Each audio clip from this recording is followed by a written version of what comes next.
So this is the photo of Angela Merkel doing the selfie with the refugee. So this photo, I took this at the height of the refugee crisis when Germany was taking in 1 million refugees. And Merkel, she had that famous sentence, "Wir schaffen das," which means we'll get it done. So she was visiting a refugee shelter in Berlin, and as she approached, there were a few refugees standing outside, and they sort of waved to her, and she went over and greeted them, and then one of them wanted to do a selfie, and she said yes. So there are two reasons why I chose it for the exhibition. One is it's probably one of the most published pictures of mine ever, because just the story of the refugee crisis in Germany and Angela Merkel's role has been written about so much. That picture, is such a natural accompaniment to the story. But the second, too, is that I've been covering Angela Merkel as chancellor for many years, and she's a very sort of professional, no-nonsense politician who is out there to get the job done. And it's very rare that you see little instances where she really becomes just a person rather than chancellor. And I think her body language and this gesture, with her hand up to her hair, in the photo, I think it's just beautiful. It's just like she's almost like a little girl for a moment.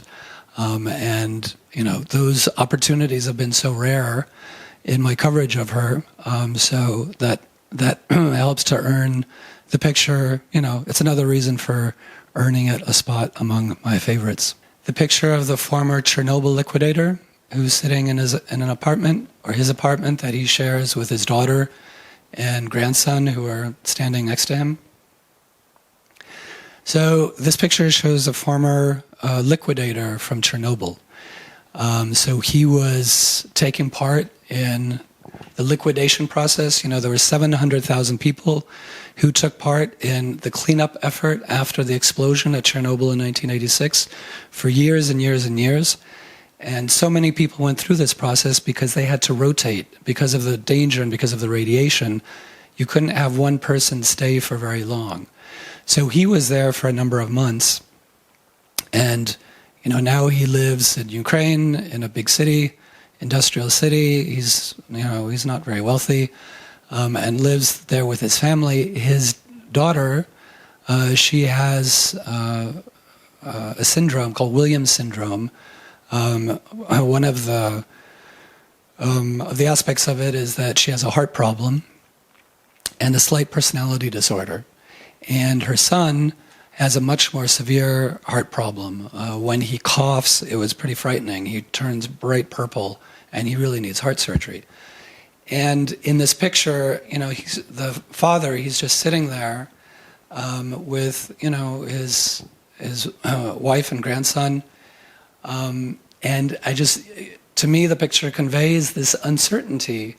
Is what he did for his country, or for the Soviet Union at the time, to help restore and save, the nation from this horrible accident, but yet is he responsible for the physical handicaps of his offspring?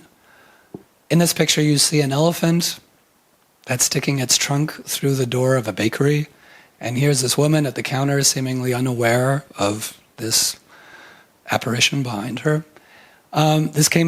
This was in Berlin, in eastern Berlin, in an area full of high-rise apartment buildings from the old days, the DDR days. And there was a circus that had set up itself up nearby on an open field. And every day the circus would take the elephant for a walk just through the neighborhood. So I followed them along one day, and they like to go by this bakery because the elephant would get free bread at this bakery. And so just this instant where this woman has no idea what's behind her, I just find it wonderful. I took this photo at a summit of NATO member states. So the heads of every member state was there, and a typical picture is this sort of family photo. And so they were actually watching a flyby of NATO aircraft, of helicopters and whatever. And so everybody else was following, the direction of the lead aircraft, and for some reason Trump thought was more interested in what was happening at the other end. But of course for me, this is such a wonderful statement, or just symbolic illustration of how Trump and so many of his so-called allies just did not see eye to eye at all. And this picture took a life of its own on the internet because a lot of people made memes.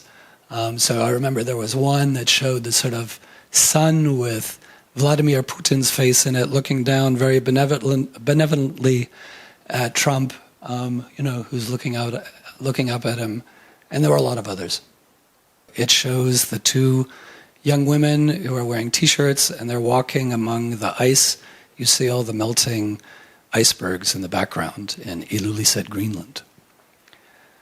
I shot this picture. So this is in Ilulissat, Greenland. It's at an ice fjord. So you have to understand this is about 300 kilometers north of the Arctic Circle, and there was a heat wave that had come from the Sahara and gone through Europe. And fortuitously for me, I happened to be there because I was there to cover a climate change story. And I was there when this heat wave arrived in Ilulissat. So the ice fjord, there are icebergs that come from a glacier about 40 kilometers away, and it's a very active glacier, lots of icebergs falling off, calving all the time in the summer. And so the icebergs, they go along the fjord, but because of the geology or just the characteristics of the fjord, there's a sort of traffic jam at the very end. So that's why there are so many of them in the background. But it was very warm. I mean, on that day, I was just walking around in a T-shirt, and so were some of the other people. And so for me, this just talk about global warming and the melting glaciers and rising sea levels. Well, here you go.